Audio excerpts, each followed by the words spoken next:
Hey everybody, my name is Shibby. I'm an esports colorcaster and celestial ranked player in Marvel Rivals, and they just released the Season 3 patch notes, and I promised in my last video that when they would, I would do a patch notes breakdown, so let's just get into it. First on the adjustments list is for the Vanguards, the role I play the most, or the role that I have fun in the most, right? I'm a Vanguard and Strategist main. I can flex to some DPS, but let's see what they're going to do here.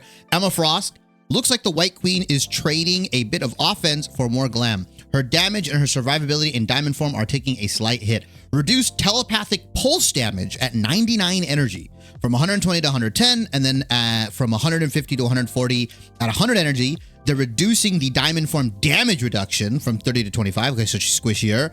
And they reduce the energy cost of her ultimate. Okay, so that is a counterbalance change. This is overall a nerf, don't get me wrong, but because they reduce the amount of damage she does, you know, reducing the ultimate charge cost is something they have to do, because the primary way that pretty much every other hero other than Strategists charge their support ultimate is through damage. So this is fine. Emma Frost was one of, if not the best tank in the game. I originally thought it was Magneto, then her, but they were like 1A, 1B.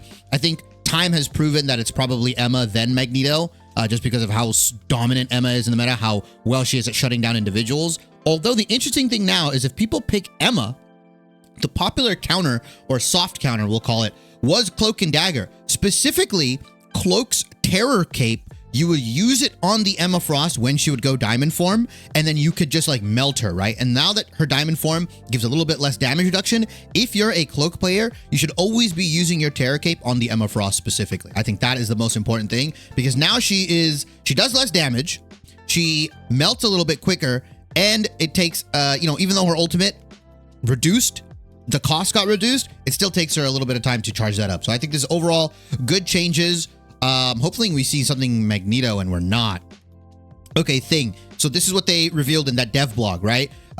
Thing has a new ability, Battle Blitz. The Thing leaps towards enemies, gaining 25% damage reduction, so as if he would leap towards a friend. And then leap targeting distance to enemies is 20 meters. That's actually pretty fucking far. If, for context, Magneto's basic attack is a 25 meter like max range. So just kind of like a little bit less than that is like how far he can leap to you. Stone Haymaker, new effect, knocks down flying enemies. Okay, this is fucking sick, by the way, because the fact that, you know, I talked about this earlier, Marvel Rivals devs were like, hey, tanks don't have really anything to do with flyers. Let's just put an anti-air ability on the Thing. You are literally chucking a 10,000 pound boulder at a flying hero and saying, you know what, deal with it. You just got to deal with it, unfortunately. This is going to be hilarious. This makes it so Thing, on top of being picked for anti-dive, if one of the DPS swaps to like a flyer or they play double flyer, I mean, I would never pick Thing in a double flyer regardless, but if you are particularly having trouble, let's say they play like Wolverine Human Torch or Wolverine Iron Man or something like that, which is very common, you now effectively counter both the Wolverine and you have a soft counter to the flying heroes. Now, obviously, your team has to follow up. It'll be interesting to see the combos that the Thing players come out with. Like, I'm sure you Battle Blitz, you right-click, and then you use your Yancey Street Charge to ground them, and then you right-click them again, and maybe that's a kill. We'll see. But this is really cool. Having more tools to deal with flyers that aren't just releasing a new character that's flyer-specific or releasing hit scan is good. I like how they are approaching the dev balance situation, like in terms of anything is on the table, like literally anything is on the table, like anything you can think of is a potentially balance change here, and it's potentially on the table, which is really cool. Venom's got a stickier grip. His control after diving in is now slightly more terrifying. Increase cellular corrosion enemy slow from 15% to 25%. Okay, that's added utility. That's really good. That's fine. Allows your team to follow up a little bit easier, especially if you have like hit scan from far away, slowing them down more. This is nice. I don't know if this is gonna, you know, put Venom over the edge, but Venom needed buffs. I think Venom is one of those characters that has suffered a lot due to the recent hero releases and how much stuff counters him, but also just, you know, it feels really hard to play him and get value out of with him sometimes, right? If you're not like Andrew or you're not one of like the top 5 Venom players in the world. But the fact that these are the only Vanguard changes is really surprising. The fact that they haven't hit Magneto is really weird. I'm very surprised. Magneto by far was one of the best tanks in the game, and I talked about how him and Emma pretty much ran lobbies. Like if you're not playing Magneto, you are pretty much reducing your chances of winning. Like Magneto, I think with Emma were two of my most played tanks this season on my grind. So I'm very surprised that he's not being hit. I think it's because he's a very honest character that Magneto's not being hit. Like I never feel cheated when I get killed by a Magneto, or like when I kill somebody with Magneto, I think it takes skill. Like there's no bullshit behind him, right? His ultimate is mega telegraphed. Yes, it can deny ultimates, but that's the point of ultimate abilities. Like they have counters and stuff like that. It feels very telegraphed. Like most of the time, at like higher elos, you're not getting kills with the Magneto ultimate because they're playing around it. It's super telegraphed. The bubbles, you only actually have one bubble, and you have to either choose to use it on yourself or use it for a teammate. And sometimes it can be really OP, like if you bubble a Star-Lord when he goes in, or if you bubble a Wolverine when he goes in, stuff like that. So the flexibility of the bubble is a skill thing, and how you use it is a skill thing. I don't feel like it's bullshit. The shield, I think, is fine. Like it's not like Doctor Strange shield where you can kind of constantly flash it up and down. It has a cooldown. Yes, it absorbs pretty much everything, and you can block a lot of stuff, but it only lasts for I think 2 seconds or like 2.5 seconds. So yeah, and also his like left click, right click, left click combo. That's not bullshit. Like if you get hit by that, you got hit by that. Good on the Magneto. So I think the reason they're not nerfing Magneto is because he could be like a very like linchpin character to the Vanguard role, and like you always want to have a spot where you can pick him. You never want to make him too weak. And also he's just a very fair character. I think he's arguably the most fair character in Marvel Rivals, and I don't think it's even close. Other tanks that I was hoping would see some sort of change, maybe some like Penny changes, but they already kind of like a hot fixed or like hot nerfed her. I kind of want to make it in a world not where Penny is better on the defensive side, but like maybe adjust her, give her like a power balance adjustment where like she's not as like OP on the defensive side, but she's a little bit more better offensively, because she is one of those tanks that you can only pick on one side of the game, and she's only really viable. I'm gonna say like very viable, like pickable in 2 game modes. I know people play her on control point, but she's really only good on like certain payload maps and certain convergence maps, and it's only on the defensive side. I feel like having a character like that is really tough because of how fast the games are and how many games you get into. Like I can pick Mag on either side. I can pick pretty much every other tank on any side of the game. But if I have to exclusively pick like Penny on like defense, or she's mainly good on defense, I feel like that really limits and hinges both her as a character, but also it really sucks for the people that main her and really like Penny fundamentally, like character-based design. So I was hoping they would do like some power balance adjustments, like give her something more offensively, but take something away defensively. But I guess they're not going to do that. I'm surprised Thor hasn't gotten any changes. I know recently he got the ability to cancel out of his Thor force, which is really nice. I don't know if that puts him over the edge though. Like I was hoping he would get some more utility-based stuff, or make him maybe more index him into that more like brawler style Vanguard, but they're just not changing him. Maybe they think the Emma Frost nerfs are going to keep him in check. I don't know. I feel like these Vanguard changes are very light, considering we're going into a new season where there are 2 new duelists releasing, both with Phoenix and Blade. I think Blade's going to be a duelist, I'm sure. And I know Phoenix is a duelist. I feel like the Vanguard should have got some more adjustments and maybe more tools to deal with some of this stuff, but who knows? Okay, Duelists.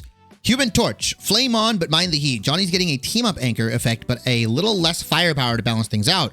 Reduce fire cluster damage per projectile from 6 to 5.5. Okay, I think that messes with some of his like kill combos. Reduce supernova activation shockwave damage from 80 to 75. So when he throws it down, and the fire tornado's damage over time effect from 120 to 110 per second. Added a team-up anchor because he's a team-up anchor for Spider-Man. Bonus 5% damage boost. So I don't know if this is just like a net neutral change, but Human Torch was still good after the first set of nerfs that he got. I remember when Human Torch got mega buffed, insanely good. It took a little bit, maybe like about 2 weeks or 3 weeks before people realized how good he was, or like how good he still was. And it took him getting played in the pro comp and stuff like that. Like, oh, Human Torch is still good. Like, we got to reduce his damage more, because a good Human Torch paired with Ultron specifically, right?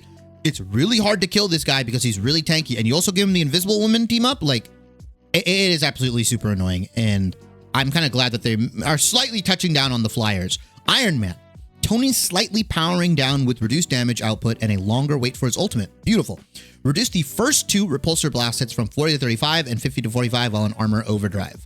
Yeah, I mean, Iron Man is a poke-based flyer, and poke is not really super fun to play against. Even if you do have double shield tank, it didn't feel that fun to play against. I think making him like get into spots where there's more risk for him is important for flyers. You don't want to have a flyer character also be one of the safest characters in the game.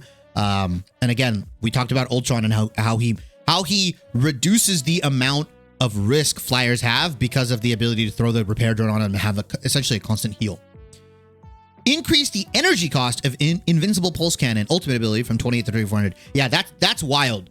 The fact that he had a very low ultimate cost to begin with, most of the time, if you had like counters to Iron Man, you would trade Magneto ult for Iron Man ult, and that is a positive trade for the Iron Man.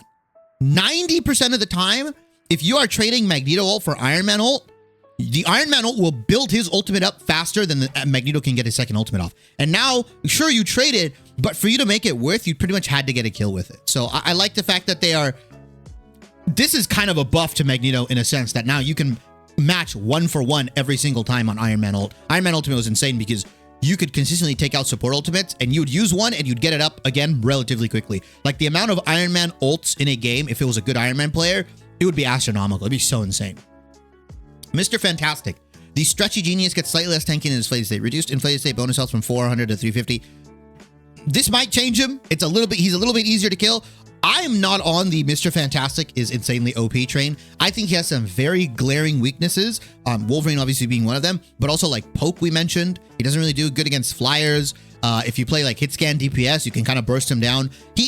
If you have a Mr. Fantastic on your team, it's tough because you either have to go, do we put him with another tank? Do we run 2 tanks plus Mr. Fantastic? Or do we run 1 single tank, Mr. Fantastic plus 2 DPS?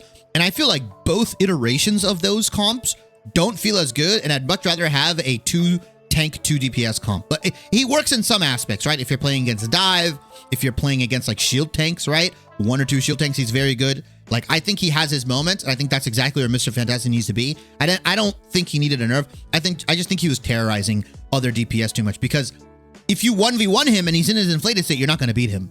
But like that's the point, right? Like other DPS aren't supposed to beat Mr. Fantastic in a straight up 1v1 because he's a tank DPS hybrid. He doesn't have all the benefits of being ranged or anything like that. So if he does close the gap on you, he should be able to beat your ass. That's how I think, at least. Namor. The Submariner surges forward with smoother aim and slightly sharper tridents. Increased Trident of Neptune projectile damage from 70 to 75. Okay. And projectile speed from 120 meters to 150 meters. Holy shit. Increase Wrath of Seven Seas projectile speed from 120 to 150. So they're just buffing his tridents. And this is really nice because this doesn't mega buff like the bad Namor players necessarily, like the ones that couldn't aim to begin with. Sure, the projectile speed makes it a little bit easier. Don't get me wrong. 120 to 150 is massive. But if you weren't landing your shots before, you're not going to be like, you might see like a 10% increase in your shots being landed because the projectile speed is a little bit faster. The 75 damage is interesting because that obviously adjusts the crit rate multiplier for it. So like if you hit 2 headshots in a row, which is very possible, a lot of these good Namor players, a lot of the high rank Namor players, I'm talking like probably GM and above, they know how to use Namor. They know how to aim his trident. They know how to aim his auto attack and his right click. So this is a buff to the already good Namor players, and we will be seeing probably a lot more Namor Hulk, just because this projectile speed and stuff like that. Like the good Namor players, if you have like a Lord Namor or somebody that mains this guy, like he's just going to become 10 times, okay, maybe not 10 times. He's going to be like 2 times more lethal just because that projectile speed is the real big buff. Mind you, he doesn't have to reload. He only has like an animation to reload, quote unquote, his next trident. But they're going to be coming out super fast, 150 meters a second. I don't think you guys understand how fast that is. It is going to feel really nice. It's not going to be like hit scan, but it's going to feel really fucking nice. Also allows him to deal with flyers a little bit better. That's another thing. Don't forget, like him having an increase in projectile speed allows flyers to, you know, be threatened a little bit more consistently. Scarlet Witch. Wanda's ultimate just got a little bit more extra. All right. Reduce max slow rate during reality erasure ultimate ability charge from 35 to 25%. So she's just faster in her ultimate. Like I'm assuming this means she moves faster in her ultimate, so she can like turn corners and stuff and go for crazy plays. And increase damage from 750 to 850. Okay, that's fine. I mean that kills tanks now, certain tanks now. Damage is fine. I mean, I still hold by it. I think Scarlet Witch's ultimate, right next to Penny's ultimate, I think they're two of the worst in the game. So this is fine. I think she needed it. Scarlet Witch, it's going to be cool for the really dedicated Scarlet Witch players because now you have a little bit more move speed to like turn the corners and make better plays. And the increased damage will be nice if you're a tank player that's like, oh, I'm going to just face tank this. So I love it. Scarlet Witch needs the help. She's a cool character, but it's really hard in balancing her because she's like has a relatively low skill floor. And so if you buff it, she terrorizes low ranks and then she'll terrorize the apex ranks as well. So this is a good change. I like how they're going about it. Spider-Man. Web Warriors rejoice. Spidey loses his team-up anchor bonus, but gains a new team-up ability and a bit more bite. Increase get over here kick damage when pulled to enemies from 50 to 55. Increase spider power mid-air damage from 50 to 55. And increased amazing combo damage from 55 to 60. So on top of this, he's also getting the Human Torch team-up. So... And I'm not entirely sure. This would be like a good question for the Spider-Man players like Simi, Sekun, and Lucky Zeal and all those guys. I'm pretty sure this gives him. We don't know the damage from the fire cluster, his team up, but I think if it's high enough, it'll give him like a one-shot combo back, right? Like a true one-shot combo if he's able to land everything once again. Oh, maybe similar to the Venom one. There's a lot of different combos. I know there's the Sekun combo. There's a lot of different ones, but I'm really interested to see. I'll probably be watching them when this patch comes out, labbing the new combo, because the increase in damage, the extra 5 damage may not seem like a lot, but for like 250 HP heroes, like usually supports and stuff like that, or some DPS, you actually combo them. Like I think this changes his kill combo. I'm pretty sure it does. I just need to know the fire cluster damage for the Human Torch one, and that's all I need to know, because if you land everything, right, it's 110 plus 60, which is 170. If that fire cluster does like 70 extra damage, and that's with them not weaving in extra little bullets, right, the auto attacks. If they don't weave anything in, or if they only land one, yeah, I'm very interested. The Punisher. Frank's turret is losing some sting, and his ultimate is going to need more juice. Reduce culling turret projectile damage from 12 to 10, and decrease the spell damage from 12 to 10. That's fine. That turret kind of low-key was like, I would randomly get kills with it if you just fire down a chokehold. You still can, but it doesn't shred you as much, which is fine. It was relatively easy to take down, but I think this is a good way in nerfing Punisher without actually just reverting all the good stuff you gave him with like the increased projectile damage, the reduce and spread, all that cool stuff, the increased mag size. This is a power balance change. Increase the energy cost of Final Judgment from 34 to 3,700. That's fine. Perfect. Now I can pretty much one-to-one match Punishers again with mag. And Punisher was building, like, it wasn't as bad as Iron Man because Iron Man was 2,800, but Punisher would still build his ultimate up relatively quickly, especially if you wanted to run like only one shield tank plus like one of Thor thing, stuff like that. It felt kind of bad because it felt like you were just feeding Punisher ultimate and this guy was getting it. Like good Punishers are going to land, like out of the 40 rounds, they'll probably land anywhere from like 30 to 35 bullets if you're like a tank and you're just like running at them. Like they will get their ultimate up pretty quickly. It's actually, the Punishers that can aim are disgustingly lethal. Winter Soldier. Bucky's getting a little more dangerous from downtown. Adjust rudder stern damage fall off maximum at 40 meters from 60 to 70%. Oh, this was like the same thing they did to Luna Snow, right? Pretty much. Like they reduced the damage fall off. So he's just going to be more annoying long range. I hope he doesn't like come back to being like a pseudo poke, because that shit was mad annoying when he would just like fire like randomly down a hallway and you get like headshot for no reason. You'd be like, well, I'm at like half my health because this Bucky decided to fire around a corner for no reason. I actually like the state Winter Soldier is in. He's arguably in his most balanced state he was in 2.5, and hopefully he'll still be like that in season 3. Because I feel like in seasons 0 through like 2, he was just way too good, bro. He was just insanely good. Wolverine. Logan's control frequency is taking a slight hit as he now needs more time to sharpen his claws between leaps. Increase feral leap strike duration from 4 seconds to 5 seconds and increase its cooldown from 12 to 15. That's really good. I'm still banning your ass because I'm a tank player and you just got a new team up with Phoenix that gives you lifesteal. I don't give a fuck even if they are nerfing you. I'm still banning your shit, but this is nice because it gives more windows of opportunity for the rest of the tank line, the enemy tanks, to actually play around Wolverine if he misses his grab, right? Or doesn't get a kill off of his grab. The fact that it's been moved up to 15 seconds, you got to realize, you guys are early saying it's only 3 seconds, but it adds up over the course of like a control point match or a convergence map. Like the amount of downtime there will be adds up over time. Granted, it's like if you're not tracking cooldowns, if you're not tracking Wolverine's cooldowns in general as a tank player, you're already misplaying in my mind, because that's what you have to do when you play against him. You have to be very conscious of where he is, what he's used, and what he's going to do, where he's going, right? It's a very active brain kind of hero to play against. So I like the fact that they're essentially increasing the cooldown and making the game more playable for tanks, because Wolverine is just, he was slightly nerfed because Iron Fist was a little bit better. Then Iron Fist got nerfed and Wolverine came back in, and it's like, all right, bro, Wolverine is still fucking annoying. Okay, Strategists. Sue's healing is a little bit more reliable. Now that's fantastic. What? Oh yeah, they mentioned increasing your healing. Increase orb projection healing on launch from 40 to 45 and damage from 20 to 25. Okay, so on the initial cast. Reduce healing on return from 40 to 35 and damage from 20 to 15. Okay, so this is fine. So it's making it so that as long as you're aiming it better, you will, in theory, get more efficiency out of it rather than trying to get the swing back on it. So it also makes it a little bit better when you pocket somebody, right? If you're pocketing like one person, it kind of felt bad because like you weren't getting max value out of your returns necessarily because you weren't hitting it through multiple people. But now it's okay if you like, you know, pocket somebody for a little bit, either your Hela, your Punisher, whoever, or you use it when your team is clustered in a brawl comp, like with multiple tanks and like, you know, you have like Fantastic and thing on your team, stuff like that. If you shoot it through them, you're still going to get the good healing from the initial thing.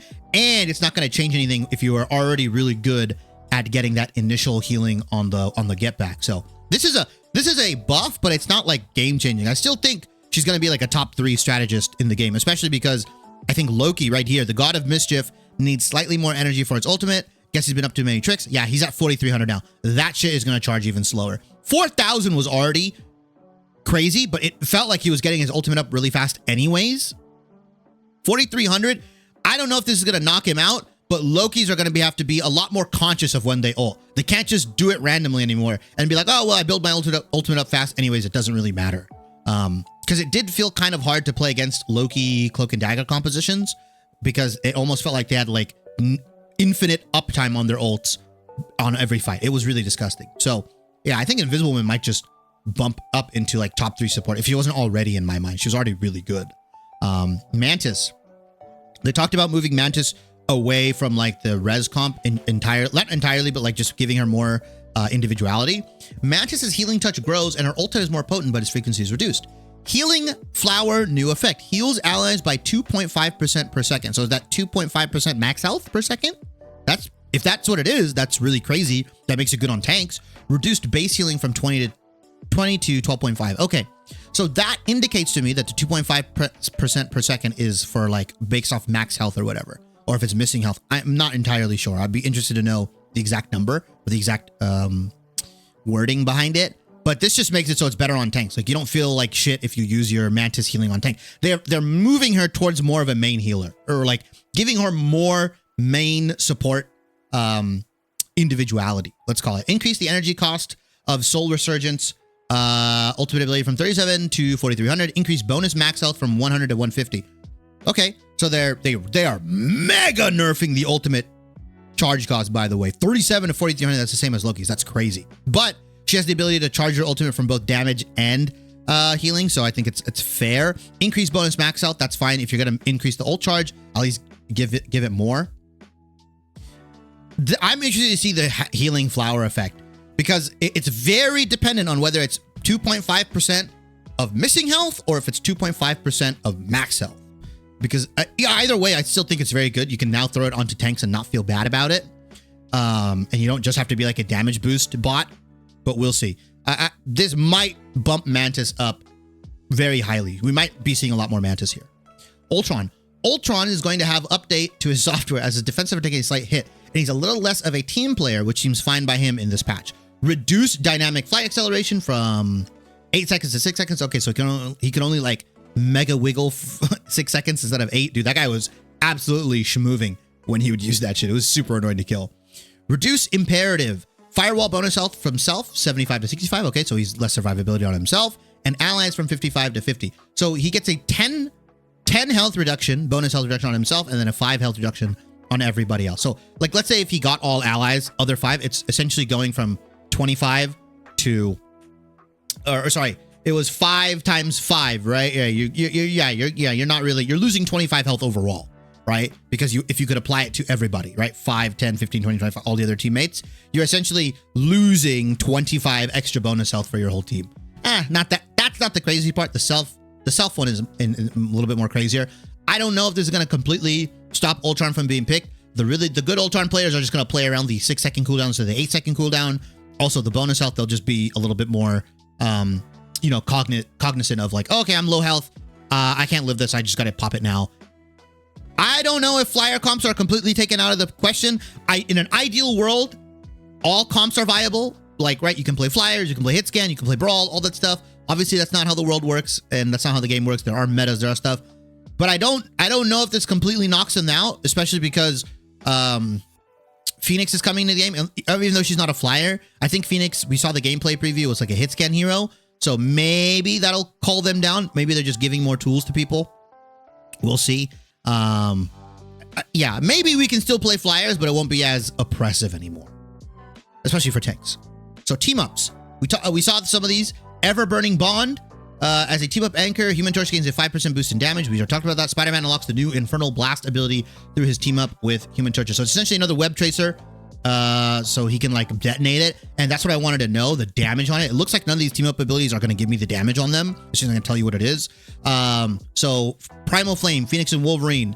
Team up anchor, Phoenix gains a 10% boost in damage. That's crazy.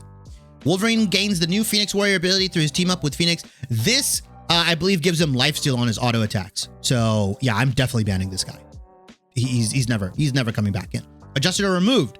So Spider-Man and Squirrel Girl. Squirrel Girl is losing the webbed acorn because she's now with the Stark Protocol. And the squirrel missile is like a homing missile. It's like a homing squirrel rocket. You can use it on grounded or flying enemies.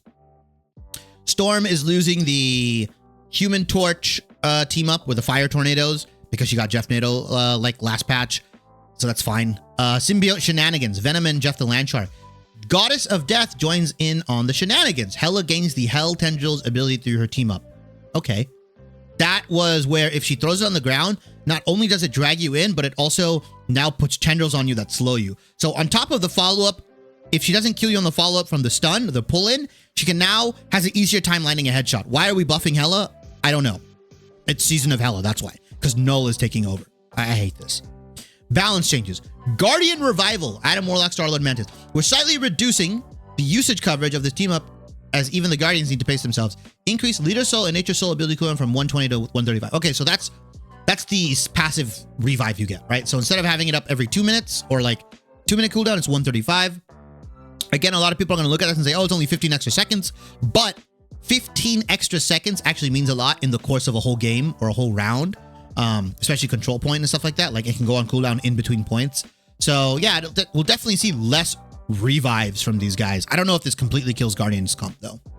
Symbiote Shenanigans. Venom, Jeff the Landshark. We're slightly increasing the power on Jeff's end of his team up ability. Maximum mana now with extra bite. Increase Guardian of the Deep maximum bonus health from 50 to 100. So if you use the Jeff the Landshark team up at the end, it would give you bonus health. And the max tendril link period from 3 to 5 seconds. Okay, so you have 5 seconds of healing over time instead of the 3. That's cool.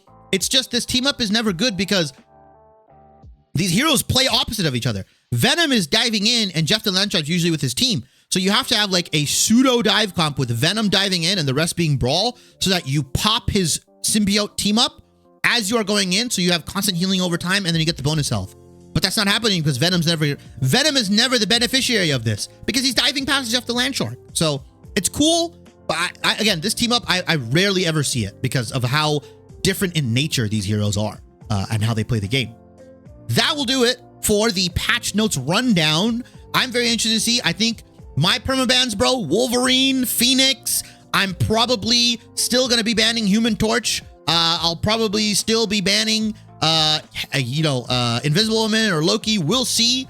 But I think stuff has changed enough where we will see a cool shift in the meta. I'm banning Hela as well. I hate that character. Hela is getting banned permanently. Hela and Wolverine, you are on permaban duty. I'm not letting you out the closet, unfortunately. Hey everybody, thanks for watching. If you enjoyed the video, I'm going to tell you something you've heard a million times before. Like, comment, subscribe, and hit the bell for notifications on my latest uploads. I try and respond to every single comment in my video because I genuinely do appreciate everyone that takes the time out of their busy schedules to leave one, and I love interacting with my community. If you want to catch more longer form content, I stream over on Twitch about 3 to 4 times a week, where you'll get unedited versions of these videos, as well as we talk about roster moves, patch changes, as well as gameplay over there. If you care about the short form side, I post pretty frequently on YouTube Shorts and TikTok, where you'll get more condensed version of this content, as well as highlights from my stream, amongst other things. I'm also on Twitter, and all of this will be in the description box below, as well as a pop-up that will form on the right side where you can catch me on all the different platforms. I genuinely appreciate everyone that stops by on this channel and watches all my videos, and I hope to see you in the next one.